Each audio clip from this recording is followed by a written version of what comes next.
Hello दोस्तों, welcome to my channel मस्ती करो। दोस्तों, आज हम इस वीडियो में एक बहुत ही प्रेरणादायक कहानी आपके सामने सुनाने वाले कहानी का नाम है ईश्वर पर विश्वास। किसी जंगल में एक गर्भवती हिरनी थी जिसका प्रसव होने को ही था।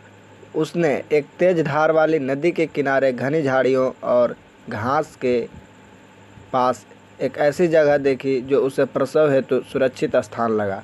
अचानक उसे प्रसव पीड़ा शुरू होने लगी। लगभग उसी समय आसमान में काले काले बादल छा गए और घनघोर बिजली कड़कने लगी, जिससे जंगल में आग भड़क उठी।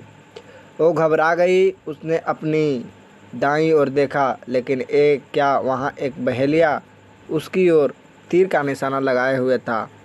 उसकी बाईं ओर भी एक शेर उस पर घात लगाए हुए उसकी ओर बढ़ रहा था। अब वो हिरनी क्या करे? वो तो प्रसव पीड़ा से गुजर रही है। अब क्या होगा? क्या वो सुरक्षित रह सकेगी?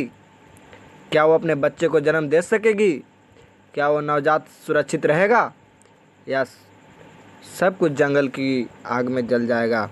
अगर इनसे बच भी गई तो क्या वो बहेलिया के तीर से बच पाएगी?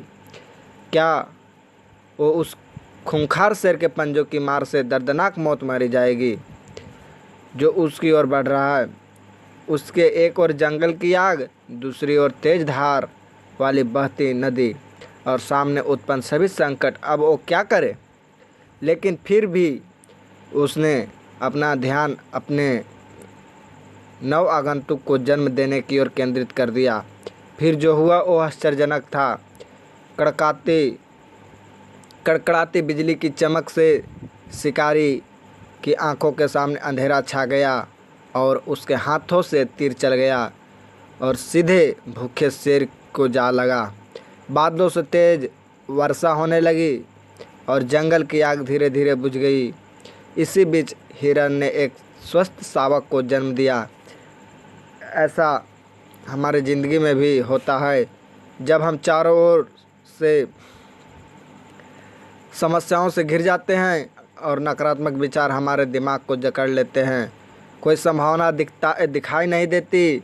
हमें कोई एक उपाय करना होता है। उस समय कुछ विचार बहुत ही नकारात्मक होते हैं जो हमें चिंताग्रस्त कर कुछ सोचने समझने लायक नहीं छोड़ते। ऐसे में हमें उस हिरनी से ये शिक्षा मिलती है कि हमें अपनी प्राथमिकता की ओर ध्यान देना चाहिए। जिस प्रकार हिरनी ने सभी नकारात्मक परिस्थितियाँ उत्पन्न होने पर भी अपनी प्राथमिकता परसों पर ध्यान केंद्रित किया, जो उसकी पहली प्राथमिकता थी। बाकी तो मौत या जिंदगी कुछ भी उसके हाथ में था ही नहीं, और उसकी कोई भी क्रिया या प्रतिक्रिया उसकी ओर गर्भस्थ बच्चे की जान ले सकती थी।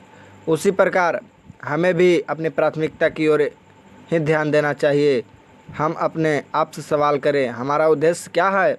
हमारा फोकस क्या है? हमारा विश्वास क्या है? हमारी आस कहाँ है?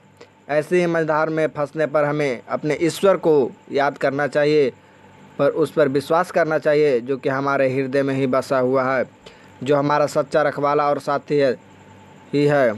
थैंक्स दोस्तों।